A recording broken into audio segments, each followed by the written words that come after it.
da si ne pustiš, da te zvlečejo v pretep v blatu. V trenutku, ko te potegnejo noter v ta spopad, si v bistvu na politični poti končal. Slovenci imamo en strašen strah pred neuspehom. Pa poglejmo mene, politično sem strašno neuspešen. Vsaka ti da nekaj, od vsake nekaj odzameš in vsaka te vodi naprej. Ampak na koncu je ravno to mi dalo podlago, temelje za zgodbo, ki se jo grem zdaj, za oblikovanje neke politične alternative, ki ponuja sodelovanje, ne pa spotikanje. Da ne začnem preveč klasično, bi kar predlagal, da se sam predstaviš na tak človeški način. Ja, moje ime je Anže Logar. Sem nekdo, ki želi nekaj prispevati za dobro te države.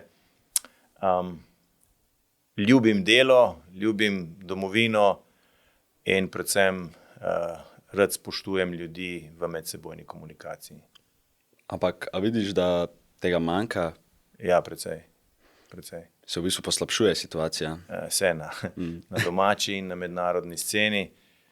In tukaj potem nastopi ta odločitev, ali se boš pridružil množici, ki naprej spodkopava te temeljne vrednote, na katerih je družba sploh prilezla do razvojnega potenciala, kot smo danes, ali pa poskušaš obrniti trend, da spet postanemo človeški, da se spet poslušamo in da se spet slišimo. In jaz sem se pridružil temu drugemu bloku. Ste optimist, pesimist? Ja, jaz sem optimist. Jaz sem vedno optimist. Zdaj, če pričakuješ slabo, bo to nekakšna samoresničujoča prerokba. Vsakič boš dejansko potem dosegel tisto, kar si zamislil, slabo. Če bo vmes nekaj dobrega, boš rekel, saj bo pa še kasneje slabo. Če si pa optimist, pa tudi vse padce, ki se ti na tej poti zgodijo, razumeš kot zgolj pot do nekega končnega uspeha. Ja, je lahko sploh pesimist uspešen, če nimaš cilja in v bistvu vedno pričakuješ najslabše? Ne, lahko je. Saj pesimist je v bistvu boljši v oblikovanju teh sovražnih taborov. Zaradi tega, ker neguje ta narativ neuspešnosti in se potem ljudje, ki so soočeni recimo s trenutno neuspešnostjo, lažje poistovetijo s to neuspešnostjo.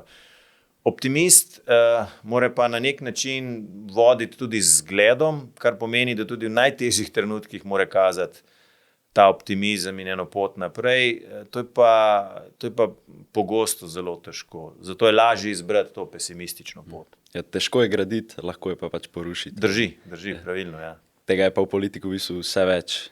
Ja, več je rušenja, manj v bistvu nekega grajenja za neko lepšo prihodnost. Ja, zdaj, ko rušiš, bolj poka. Ko gradiš, počasi raste in z manj pompa. Zato se tisti, ki iščejo bližnjice pri pritegnitvi javne pozornosti, vse večkrat pa raje odločijo za rušenje. Ampak jaz pravim, danes smo civilizacija, ki je prišla na koncu koncev iz jam, ravno zato, ker smo vedno hoteli naprej, ne nazaj. In ne glede na to, kaj se zgodi, v človeku je vedno ta želja po napredku.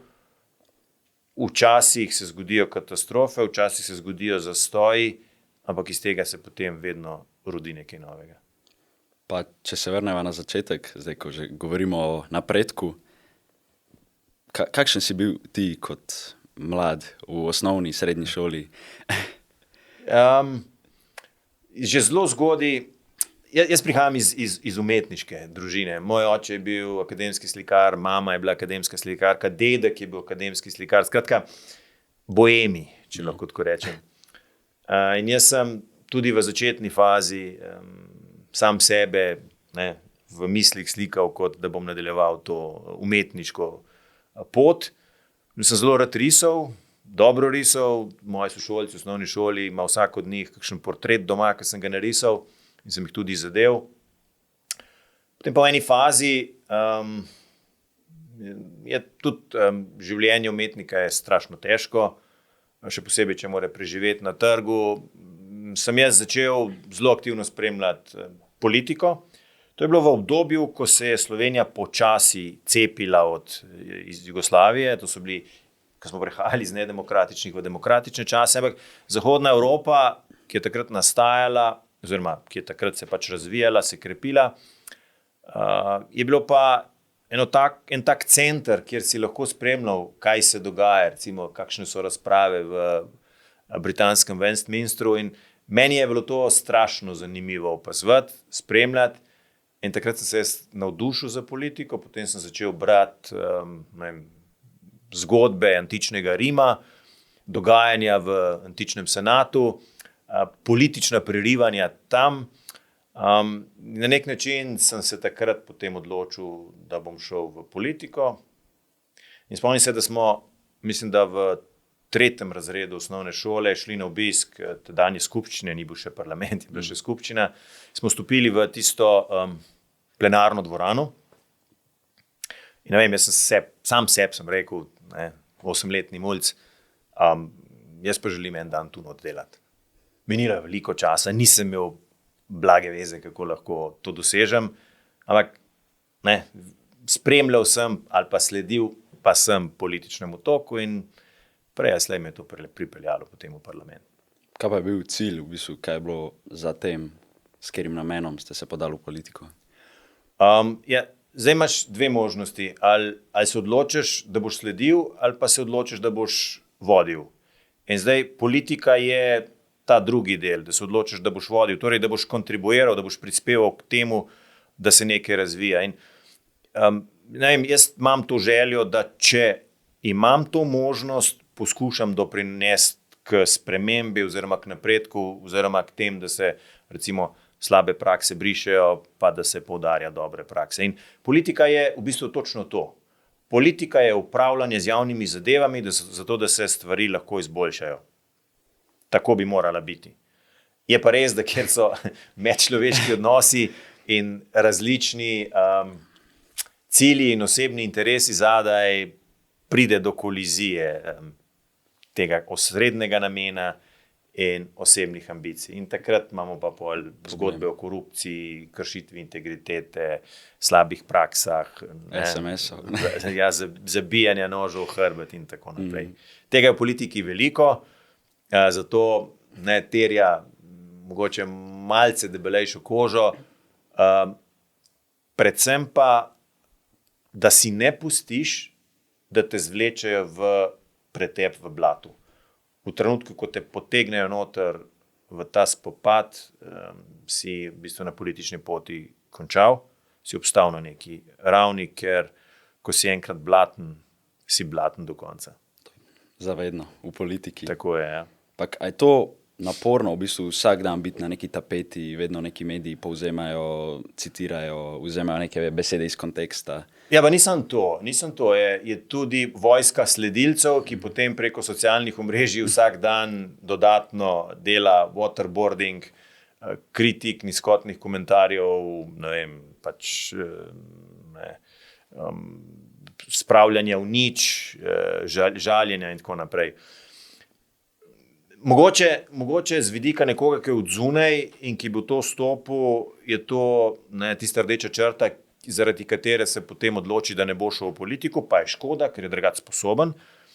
Ampak ko si enkrat noter, je pa to stalnica tega in ne moreš zbrati, to mi ni všeč, zatorej tega ne bo. Ne. Če greš v politiko, se ti bo to zagotovo dogajalo. Enako kot, jaz sem čas boks treniral in so me sprašvali, ko greš v ring, kako, a te ni strah, a ti nič ne dobiš batin, ko imaš nek meč za nasprotnikom. In ko si v ringu, so vedno batine, vedno jih dobiš. Vprašanje je samo, kdo jih več dobi, ali ti ali nasprotnik. In tisti, ki jih dobi več, pač tisti izgubi. Kaj pa, ker vem, da igraš čelo, oziroma si ga tudi igral na Vadu, ko si bil mlajši. Yeah. Kaj je borilne veščine? Torej, najprej bil čelo. Najprej bil likovna umetnost, najprej pač bom slikar. Potem sem želel to umetnost dati mogoče v eno drugo sfero, torej v muziko. ton čela mi je bil strašno všeč. Oče je poslušal te plošče starih skladateljev, Mozarta, Brahmsa, Beethovna, Bacha in tako naprej, Vivaldija, in vedno sem ujel ta zvok čela in sem pač rekel, želim čelo igrati. Takrat spomnim, ker me je oče hotel prepričati, da ne grem vsem violino, ker je več solističnih partitur za violino kot za violončelo, ampak sem rekel, ne, čelo hočem. In sem potem v bistvu celo osnovno šolo pa dober del srednje šole delal 2 šoli skupaj. Torej osnovno in glasbeno osnovno, pa srednjo in glasbeno srednjo. Potem sem imel pa en blackout, ko človek odrašča in ga puberteta začne se naseli v njega, sem pač imel dejansko težave z zapomnjenjem, sem na enih 2 nastopih popolnoma odpovedal, totalni blackout, polni dvorani, totalni blackout. Prvič sem nekako še to požrl, ko se je to drugič zgodilo, sem molče zaprl violončelo v škatlo, prišel domov in rekel, jaz tega violončela ne odprem več. No, zdaj sem ga 30 let kasneje, ne? Ker potem po violončelu sem šel pa trenirati borilne veščine, pač sem šel v čisto drugo smer. A ti je kultura dala neko to širino? Ja, brez kulture mi živeti ni. Jaz mislim, da ti da tiste. Kultura je strašno pomembna, ker te nauči dojemati stvari večplastno. Torej, ne linearno, ampak mogoče z različnega zornega kota, pa tudi pomagati iskati neko drugo resnico, ki je morda ni ta, kar vidiš direktno na prvi pogled. In moj oče je bil zelo tak res borc in me je tudi naučil dojemati to, da v življenju imaš veliko padcev, on jih je imel veliko, in da veličina je to, da se znaš pobrati in greš naprej. Kaj pa bi predlagal neki osebi, ki ga življenje res brca v rit in mu res ne gre, da postane heroj svoje zgodbe? Ja, da ne nikoli ne obupa in da nečemu na določenem področju ne gre, ne poskusi nekaj drugega. Ne poskusi nekaj drugega, ampak nikoli pa naj ne tega ne naredi iz nekega obupa, ampak iz neke vere, iz nekega zaupanja v to, da mu bo uspelo. Spet trčiva nazaj v optimizem. Če bo šel v novo smer z mislijo, se mi tako ali tako ne bo uspelo, mu na koncu res ne bo uspelo. Če bo pa rekel, evo, poskušam to, pa mu ne bo uspelo, poskušam to, pa mu ne bo uspelo, ko bo pa nekaj tretjega poskušal, mu bo uspelo. Slovenci imamo en strašen strah pred neuspehom. Pa poglejmo mene, politično sem strašno neuspešen. Praktično vse kandidature oziroma vse zgodbe večje, ki sem se šel, so bile neuspešne. Sem kandidiral za evropskega poslanca, mi ni uspelo. Sem, 3-krat kandidiral za poslanca, mi ni uspelo. Sem kandidiral za ljubljanskega župana, mi ni uspelo. Sem kandidiral za predsednika republike, mi ni uspelo. Ampak sem še vedno tukaj in brcam. Zato, ker vsaka ta pot me je nekaj naučila in brez čist vsake od teh zgodb danes ne bi bil tu, kjer sem. Skratka, vsaka ti da nekaj, od vsake nekaj odzameš in vsaka te vodi naprej. Pa verjemite, če 6 mesecev vsak dan delaš kampanjo za predsednika republike in potem za nekaj piškavih odstotkov zgubiš, to je strašno težko. 1 mesec sem rabil premlevati v glavi so to zgodbo. Ampak na koncu je ravno to mi dalo podlago, temelje za zgodbo, ki se jo grem zdaj, za oblikovanje neke politične alternative, ki ponuja sodelovanje, ne pa spotikanje. Torej ta vztrajnost je v bistvu ključna, da nisi obupal. Ja, vztrajnost je ključna. Saj, če v zgodovini pogledamo, razvoj se je zgodil z vztrajnostjo, ne z hitrimi premiki ali pa hitrimi uspehi. Disciplina in vztrajnost, ja. Tako je. Pa zaupanje v sebe. Brez tega ne gre. In v druge? V drugi bodo zaupali in v druge lahko zaupaš, če najprej zaupaš v sebe. Torej, če ti v svoji zgodbi narediš trdne temelje, se to opazi. in tudi zunanji svet vidi, da temeljiš na trdnih temeljih in te začne upoštevati, če že ne spoštovati, pa saj jemati kot nekega konkurenta, ki ga je v tem duelu potrebno spoštovati.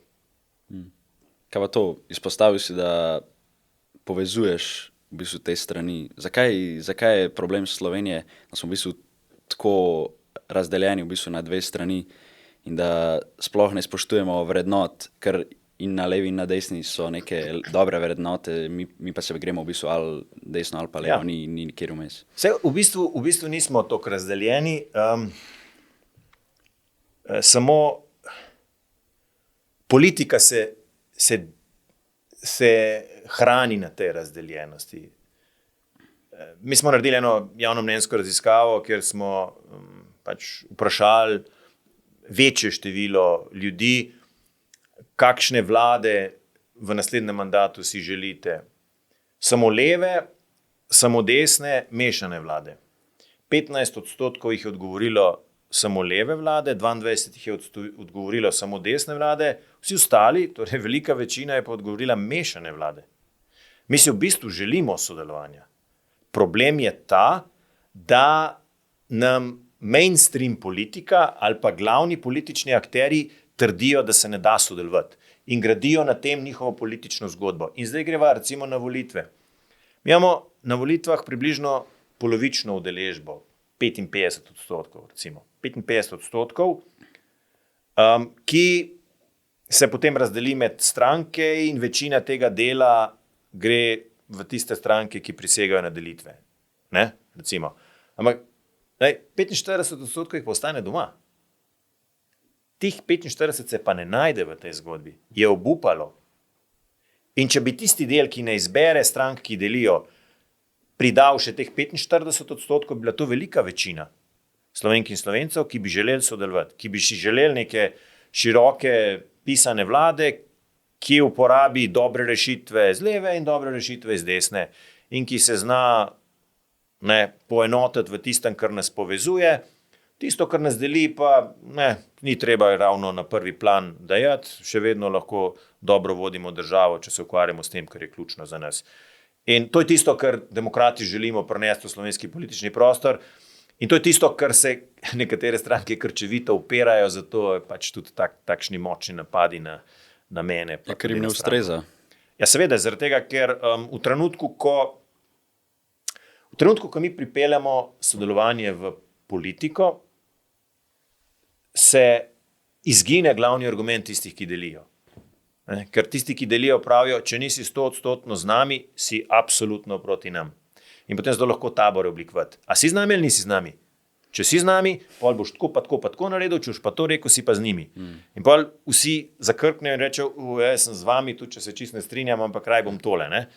V trenutku, ko pa moraš govoriti o vsebini, v Sloveniji moramo narediti okolje, ki je prijazno študentom, okolje, ki mladim družinam omogoča, da si najdejo svojo prvo nastanitev, okolje, ki da mladim prosperiteto, da lahko ustanovijo svoje podjetje, da razvijajo svojo idejo, da zaslužijo svoj prvi milijon. V tistem trenutku je pa treba malo bolj razmišljati, katere konkretne ukrepe boš naredil, da taka družba se razvija naprej. Je težja pot, ampak če hočemo eno uspešno Slovenijo, je to edina pot. No, in te volitve, ki so pred nami, bodo v bistvu ključne v tem delu, ki bo odločile, ali gremo še enkrat ta looping navzdol, ali pa se začnemo malo iskati, kaj čisto kar povezuje in gremo naprej. Ne. Ampak, a sploh še mladi, oziroma vsi raznih let, sploh zaupajo v politiko, se sploh hočejo iti tega, ker jaz poslušam in ljudje sploh ne more več poslušati tega, ker je samo neko spodkopavanje, ta je naredil to. Noben v bistvu več ne gleda niti programa, niti nekih želj za boljšo Slovenijo, samo on je pa slabši od mene, zato volite mene. Ok, zdaj imava dve zgodbi. Prva je nadaljevanje tega, kar praviš, a sploh še kdo hoče, se noben tega spotikanja se noče vmešati, no, v bistvu tak mlad človek gre v ignoranco, torej gre v abstinenco. V bistvu je on tisti, ki bo najdlje trpel posledice njegove lastne ignorance. Ker bo pustil, da tisti nadaljujejo z delom, ki njemu ni všeč, ne bo poskušal spreminjati tega in bo samo deležen rezultatov oziroma slabih rezultatov take politike. In tak mlad bo v eni fazi, ko bo gledal, recimo, da ena druga država, sosedna, pa mlade nagrajuje, da daje priložnosti, da imajo neizmerne možnosti se samo realizirati, bo šel iz Slovenije. S tem bo dosegel, da bo Slovenija osiromašena še za enega mladega, ki je šel ven, in še manj možnosti, da se spravi na pravo smer. Pa imamo pa drugo zgodbo, kjer je pa mlad tudi državljansko aktiven človek in reče, dragi moji, jaz se pa s tem ne strinjam. In bom šel v to, zato da dokažem, da se lahko stvari spremenijo. In gre. In če jih gre hkrati 1000 iz različnih smeri, v različne stranke in začnejo v teh strankah zgodbo spreminjati, pa lahko spremenijo to pot. In zatekanje v ignoranco danes ni več opcija. Je najlažja možnost, ampak če hočemo uspešne Slovenije, to ni opcija. In poskus nas, demokratov, je ravno v tem, da pokažemo, da ne glede na to, kako sovražnem okolju smo, mi gremo vse naprej. Mi bomo vse to spremembo dosegli, ker je naravna, ker v nasprotnem primeru, ne vem, jaz svojim hčeram ne želim zapustiti take države, kjer so si med sabo kregajo. Je to v bistvu najbolj pogost izgovor, se itak nič ne morem spremeniti, ne? Ja, pa najbolj napačen. S tem točno kupiš narativ tistih, ki želijo ohranjati status quo. Skratka, če ti zagabiš politiko širši množici, kaj si s tem naredil? Svojo pozicijo si cementiral za bistveno daljši čas, ker se bojo ljudje ozirali stran in te bojo pustili, da boš naprej delal tako, kot delaš. Kar je tudi v bistvu temeljni problem politike od današnjega časa. Ja, ampak še enkrat pravim, to je trg, ne? Ponudba in povpraševanje. Če ljudje to sprejmejo, torej če se ne angažirajo, je to posledica tega. In ravno ta geopolitika, okolje, svet, ki razpada pred našimi očmi, nas prepričuje, da če pustimo drugim, da odločajo in verjamemo, da se bo odločili prav, smo že izgubili. Ker se ne bojo odločili prav, če ne bomo mi svojih interesov, svoje želje po prihodnem razvoju dali noter v ta sistem in ga poskušali oblikovati. Vsega ne bomo mogli 100%, vsega ne bomo mogli po naši podobi oziroma po naših željah. Ampak mi bomo dali en kamenček, Jože bo dal drug kamenček, Martina bo dala tretji kamenček in počasi bomo oblikovali pravo smer razvoja. Z grajenjem pa s sodelovanjem. Ja. To so vrednote. Če pa eno tako hitro vprašanje, če bi eno stvar lahko zdaj spremenili, da bi bili predsednik vlade, kaj bi to bila?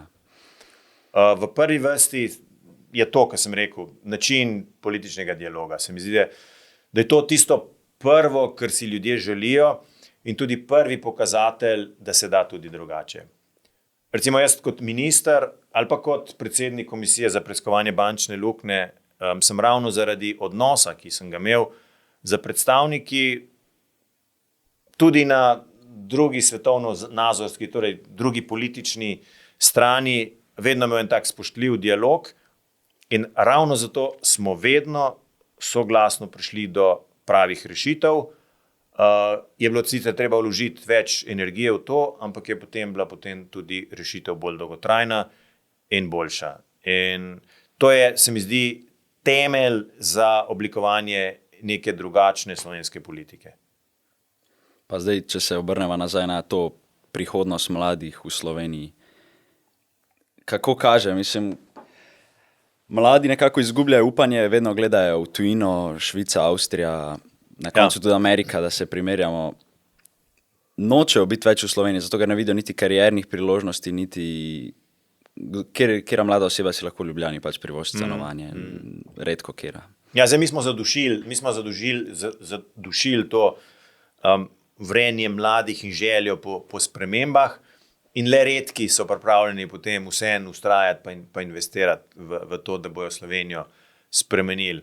Zdaj, vemo, kaj je problem. Problem je pač neugodno okolje za razvoj svojih lastnih idej. Problem je nepremičninski trg, ki je absolutno, si ne moreš privoščiti stanovanja. Problem je na koncu koncev delovnopravna zakonodaja, problem so davki, problem so, na koncu koncev tudi to, da je prometno Slovenija, čeprav tako majhna, praktično, če to uporabiš kot dnevno obvezo, neprevozna ali pa neprehodna, ali pa nimaš ustreznega javnega transporta. Skratka, en kup teh problemov se zbere na mestu, kar pol mlade odvrača, da bi bili malo bolj optimistični. In tu je naloga politike, da z konkretnimi rešitvami potem začne naslavljati te probleme. Recimo, je kar nekaj dobrih primerov iz tujine, ki jih lahko mirno prenesemo v domovino. Recimo vprašanje izgradnje prve nepremičnine oziroma prvega doma. En lep primer je na Nizozemskem stanovanjski Feniks. Država ima sklene posebne partnerske pogodbe z občinami, torej z regionalnimi oblastmi na zemljiščih, ki so v bližini javnega transporta, v relativni bližini večjih mestnih središč, kjer naredijo komunalno opremljena zemljišča z poceni tipsko gradnjo stanovanj oziroma hiš, torej da si lahko mlada družina privošči tam izgradnjo hiše, ima javni transport do mesta in na ta način z enim normalnim stroškovnim izdatkom reši recimo to stanovanjsko problematiko. Potem imamo vprašanje demografije, mlade treba spodbujati, da imajo otroka, recimo konkretno imamo 1,5 otroka na žensko. Zelo majhen strošek za državo je, če prevzame brezplačen vrtec za drugega otroka in na ta način spodbudi mlade, ki morda imajo zdaj enega, da razmišljajo še o enem in na ta način bistveno spodbudiš eno veselje do življenja. Potem je, kar se tiče davkov, zagotovo je treba znižati obdavčitev plač.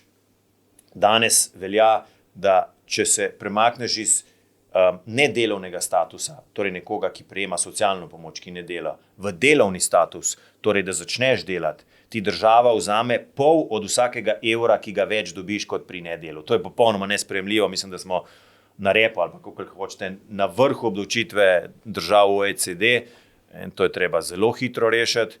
In potem je pa še ena taka splošna klima v državi. Če bi vi začutili, da se v Sloveniji razvoj premika v pravo smer, bi kar naenkrat začeli tudi sami verjeti, da se tudi vaše življenje lahko premakne v pravo smer.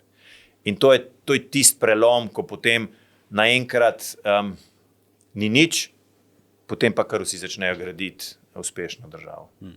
Mogoče to rešitev, da ne rabijo politiki neki fantazirati pa svoje ideje, ampak da pač pogledajo po državah, kje nekaj deluje, pač to ukradejo, vse se noben ne bo jezil za to, ker deluje. Ja, Saudska Arabija ima ministrstvo za priložnosti. To ministrstvo je sestavljeno, da skenira ukrepe vseh vlad, vseh držav po svetu in potem v 60 dneh pripravi poročilo za vrhovno vodstvo in imajo potem 90 dni časa, da testirajo, se ta rešitev obnese ali ne in na podlagi tega sprejmejo odločitev. To bomo implementirali, tega ne bomo implementirali. Ne vem, zakaj bi bilo to kaj slabega. Zakaj bi izumljal toplo vodo? Zakaj bi izumljal toplo vodo? Recimo, Tajvan ima zanimivo rešitev, ki se imenuje We Taiwan, kjer posamezne vladne ukrepe testirajo na državljankah in državljanih. A je to dobro narediti ali ne, pač predstavijo en konkreten ukrep in potem se začne debata spodaj. Ampak naredijo še en korak več. Imajo agenta umetne inteligence, ki spodbuja kulturo dialoga. Recimo, vse veste, ko nekaj objavite, zelo hitro se začne zlivati gnoj, pa beda, brez veze, kaj se greste. No, in tukaj je pa ta agent umetne inteligence, ki vsakega, ki tako odgovori, se z njim zaplete v pogovor, pa reče, ok, praviš groza, ampak kaj se ti zdi groza pri tej zadevi? In on odgovori, no, ampak potem načeloma se s tem pa tem strinjaš. in potem naprej razvija debato, skratka, da pripelje tudi tistega, ki samo kritizira, na to, da na koncu pove svoje mnenje in na koncu naredijo oceno, ali to grejo ali v to ne grejo. Skratka, polno teh primerov, ki jih ponuja tudi sodobna tehnologija, je nekaj, kar lahko prinesemo v eno pametno Slovenijo in s tem razvijamo državo. In recimo ravno mladi so tisti, ki so lahko steber teh pomembnih sprememb, imajo drugačno mentaliteto, drugačen pogled, so bistveno manj obremenjeni in niso prežeti z spori iz preteklosti in z tranzicije Slovenije. Skratka, lahko bistveno bolj odprte glave pomagajo pregnesti to našo državo. To, kar še meni socialna mreža, nekako so postala tempelj nekega sovražnega govora, pljuvanja. Žal. V bistvu ni niti dialoga, niti spoštovanja, ampak to je tudi omogoča to, da če neko ime polno številk, pa ni emša, ni davčne številke, pa si pač to lahko privošča. Ne? Ja, to je zdaj, to je zdaj boj med možnost anonimnosti, pa kaj to dejansko prinese. Jaz mislim, da je pravica do anonimnosti tudi zato, da prijaviš recimo kakšnega kršitelja, žvižgača in tako naprej, to je zelo pomembna. V primeru, ko pa to postane sredstvo za res verbalno uničevanje vseh, ki drugače mislijo kot ti, je pa kontraproduktivno. In tu spet ta ideja tega we Taiwan ali pa we Slovenija bi mogoče lahko igrala pomembno vlogo, da bi poskušala na kreativen način, ne na odstranjevalni način, ampak na kreativen način ta tok debate pripeljati mogoče malo bolj v prijazno. Ker ni fora zatiranja, ampak bolj nekako izobraževanja, če tako rečem. Ja, ali pa usmerjanja. Jaz v teh komentarjih vidim tudi veliko obupa. Zdaj, če ti nisi zadovoljen, je problem v človeški naravi, da greš potem v malo bolj radikalno. In še malo bolj radikalno si potem še malo manj zadovoljen, greš še bolj radikalno. In to družbo dela vedno bolj radikalno. Je pa treba imeti mehanizem, ki to radikalnost pripelje nazaj v neke normalne okvire. In spet, ta oscilacija, torej ta premik k večji radikalnosti je zelo močno pogojen z splošnim sentimentom v družbi. Če je splošno občutje, da grejo stvari v napačno smer, grejo potem tudi komentarji večjo radikalnost.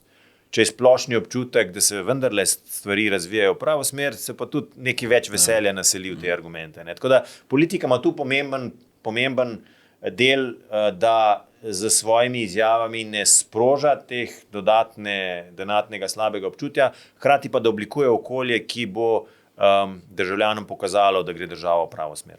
Ker to v bistvu politiki zelo primanjkuje, ker stranke, politiki, vsi radi zatirajo pač svoje tekmece, kakor da ni to neka zdrava konkurenca, ki pač lahko pripelje do neke boljše Slovenije, da tako rečem. Ja, nihče noče biti zamenjan, ne? Zato se trudi, da je pač za njim potop, zato da pač konkurenca ne raste. In to je problem, ki je povezan s tem, da smo mi še relativno mlada demokracija, to je prvo. Drugo, imamo pa tudi volilni sistem tak, da ne spodbuja konkurence, ker recimo vi mladi nimate, a ne samo mladi, kdorkoli nima možnost neposredno izbrati, kdo ga bo zastopal v državnem zboru. Mi imamo v bistvu v parlamentu partitokracijo, torej šefi strank določajo, kdo bo sedel v parlamentu, zaradi tega, ker oni izbirajo, kdo bo na izvoljivem okraju. Medtem ko nek drug sistem, recimo Nizozemska ali pa Estonija, kjer imajo pa preferenčno glasovanje, tam pa ti izbereš, kdo te bo zastopal. Zaradi tega, ker imaš na voljo različne osebe in potem tistmu, ki daš svoj glas, tistmu si dal točno en glas in če bo ta človek dobil dovolj glasov, bo potem sedel v parlamentu. In če boš naslednje volitve z njim nezadovoljen, enostavno mu ne boš dal njemu glas, ampak boš dal nekomu drugemu glas. Ja, zdaj pa tudi, če nisi zadovoljen, pač če si z neko stranko, ga ne moreš kaznovati. Ja. Ampak to je nek začaran krog. Politiki odločajo o tem, kaj se bo sprejel kakšen zakon, torej o tem, če bo vsak poslanec izbran strani ljudstva, ampak ni v bistvu politikom ni v interes, da bi pač mi izbrali poslanca, ampak je pač njim v interesu. Nekako osebni interes je tako tukaj, tam nekje dol je Ja, meni je v interesu. Jaz mislim, da mora biti tudi v politiki zdrava konkurenca. Skratka, če dobro opravljaš delo, si nagrajen z glasom, če ne opravljaš, si kaznovan in nimaš glasu. Jaz sem o tem pisal tudi doktorsko disertacijo. Glavna teza pa je bila v bistvu razmišljanje o pojmu kvaliteta demokracije. Jaz se spomnim iz srednje šole, ko smo se učili tistih Excel tabel in vem, da je učitelj rekel, da za Excel velja garbage in, garbage out. Torej, če daš not slabe podatke, tudi ven dobiš slabe podatke. In ta teza me je navdihnila tudi za mojo doktorsko disertacijo. Skratka, če ti imaš sistem, ki izvoli slabe poslance, imaš na koncu tudi slabe zakone. In slabi zakoni v bistvu pomenijo slabo upravljanje države in če slabo upravljanje države pomeni nezadovoljstvo za politiko in ker je nezadovoljstvo za politiko, potem slabi kandidirajo za poslance in če imaš slabe poslance, imaš slabe zakone in se to obrača kot looping navzdol. In to preseka samo en volilni sistem, ki ima možnost neposredne izbire. Mogoče zanimiv primer je avstralski volilni sistem, ki imajo tako imenovani alternative vote, torej alternativni glas, kjer ne samo, da ti izbereš, koga voliš, ti izbereš tudi, koga nočeš imeti v parlamentu. In se potem seštevajo in odštevajo glasovi tistih, ki si jih dobil za in tistih, ki si jih dobil proti. In tisti, ki ima potem v absolutnem znesku največ glasov, tisti je izvoljen. Zakaj so to naredili? Zaradi tega, ker je bila njihova politika zelo polarizirajoča. Ja. In je bilo to edini način, da so se znebili tistih politikov, ki so močno delili. Skratka, je morda dobil zelo veliko glasov za, ampak je hkrati dobil zelo veliko glasov proti, na koncu je bil blizu nič in ni bil izvoljen. Če nekdo, mislim, če je ful ljudi proti, pa tudi ful ljudi za, pač je neka... Tako je, se izbriše. Ja. Kar je tudi pametno na nek način. No? Ja. Iz vidika tega, kako bi družbo spravil skupaj in kako bi politiki naredil nek naravni vzvod, da ne gre v nezdravi populizem, ampak da se ukvarja z vsebino, je recimo to ena od rešitev. Kaj pa stranka Demokrati?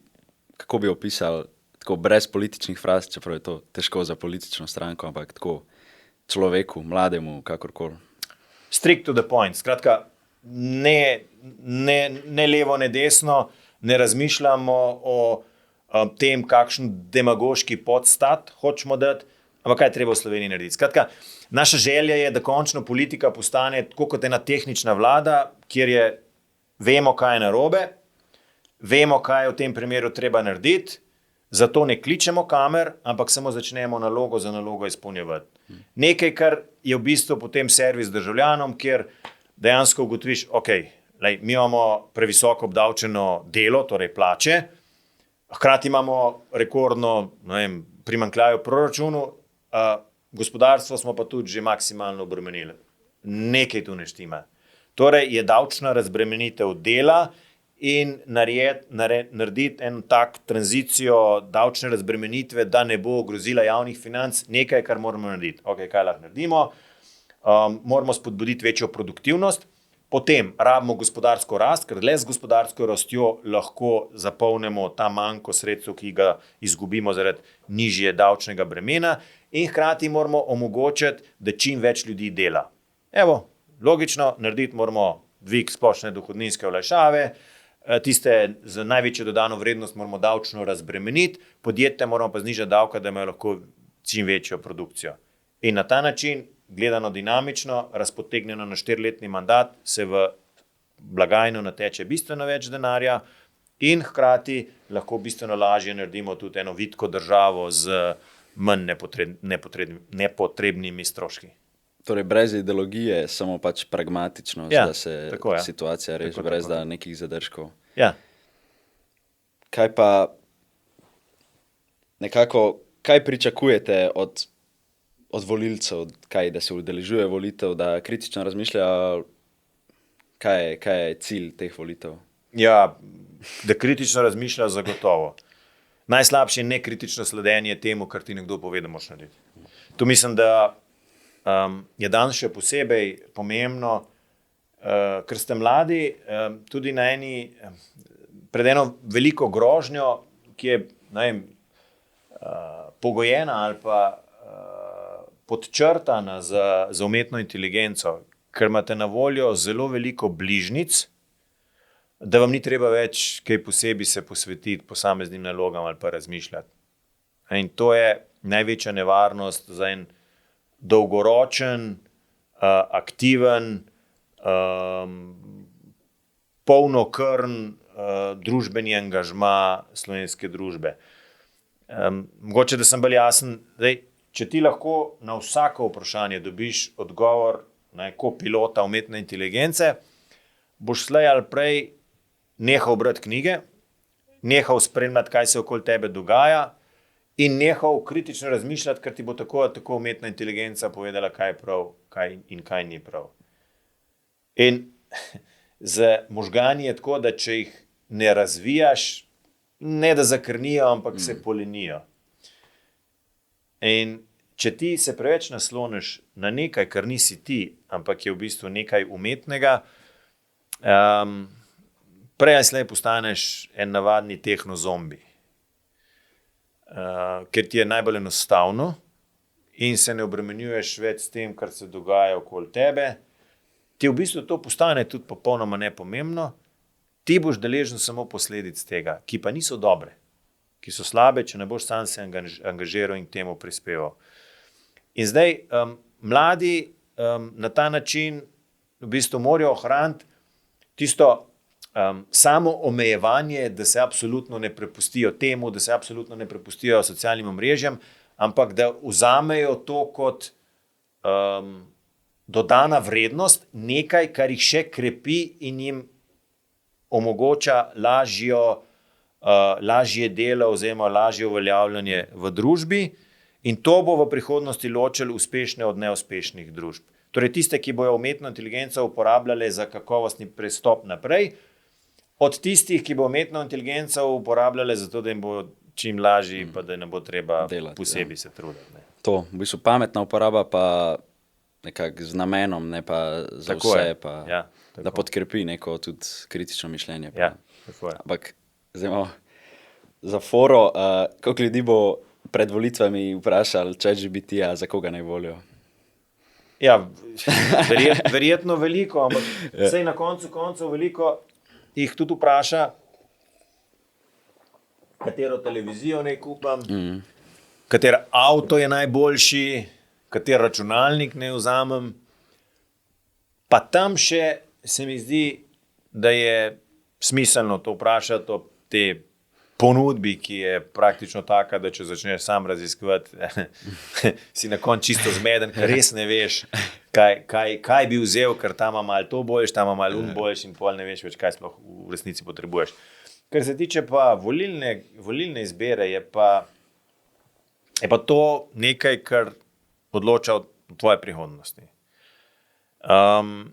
Umetna inteligenca ti pri tem lahko pomaga, ampak v tem delu, ko vsebinsko preverja ali pa primerja programe posameznih strank, da bi se pa prepustil odločitvi umetni inteligenci, to je pa meni rahlo strašljiva misel, ker če bomo zdaj o volilnih preferencah vprašali umetno inteligenco, v naslednji fazi bomo spraševali o kakšen partner ti paše, ali pa kaj bi delal v življenju. In ko se enkrat nasloniš na nekaj, kar nima realne osnove v tvojem srcu ali pa v tvoji glavi, boš na koncu razočaran. Zagotovo boš razočaran.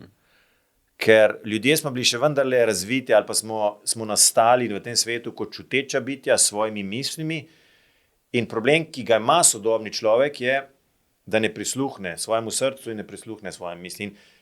Tudi če se tega ne zaveda, v eni fazi, če šel po drugi poti, kot mu pravi srce, bo ugotovil to razliko med potjo, po kateri bi moral iti, in pot, po kateri bi šel. Jaz sem to najbolj recimo na političnem življenju začutil, ta razhod v moji bivši stranki in politiko, kot sem sam videl. Vztrajanje tam bi meni ta razhod pač naredil toliko močen, da bi verjetno začel najedati mojo osebnost. Zato sem bil prisiljen, da zaščitim v bistvu sebe in svoje misli in svoj pogled na politiko, iti na svojo politično pot. Ja, treba je slediti srce, pa delati, kar te Ampak res je treba, res je treba.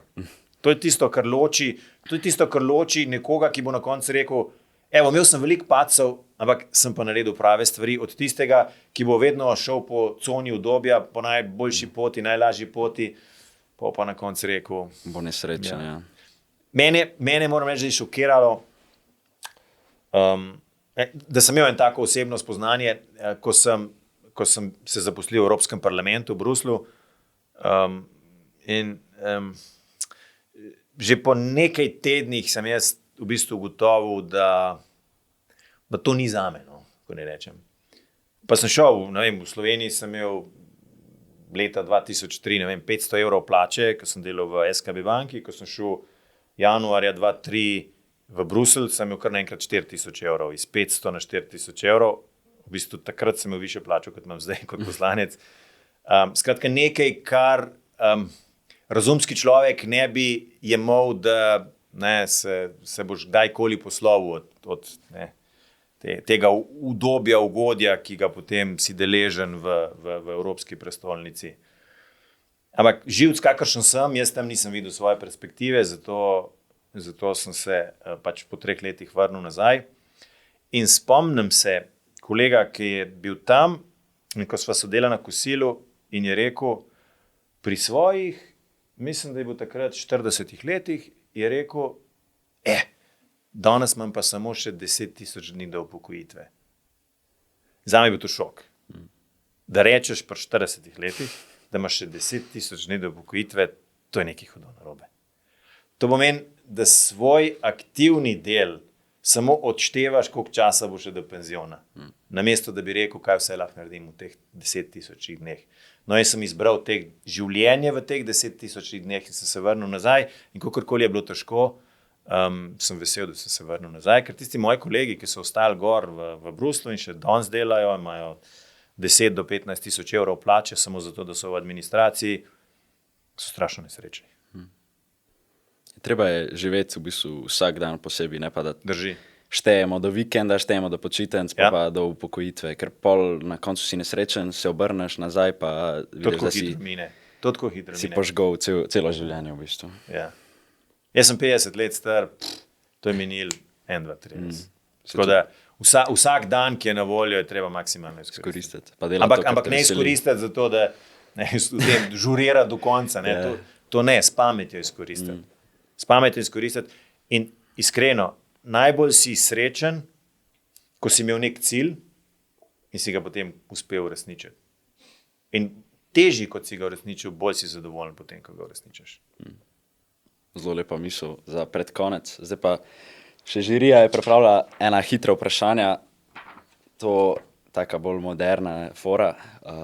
Tako da čim hitreje, čim bolj originalno. A lahko požirko vode naredim prej? Ja, ker to je predpriprava. Ja. Namazana usta, to bo to. Evo. Najbolj napačna predstava, ki jo imajo ljudje o vas.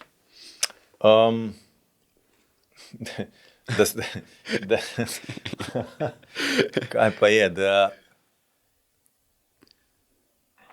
sem veliko jezen, ne vem, da sem ohol, ne vem, recimo, ja. Okay. Kaj je prva stvar, ki vam je politika vzela? Prosti čas. Kompromis ali princip?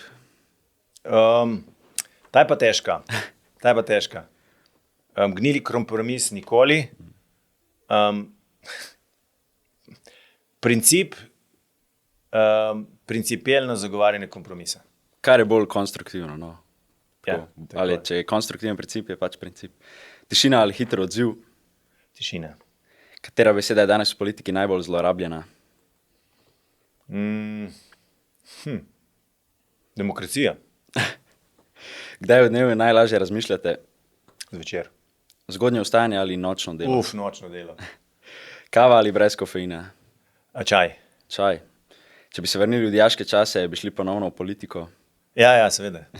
Če bi danes izstopili iz politike, po čem bi želeli, da se vas ljudje zapomnijo? Po dobrih delih. Intervju v živo ali vnaprej posneto? V bistvu raj v živo. V živo. Politika kot poslanstvo ali kot poklic?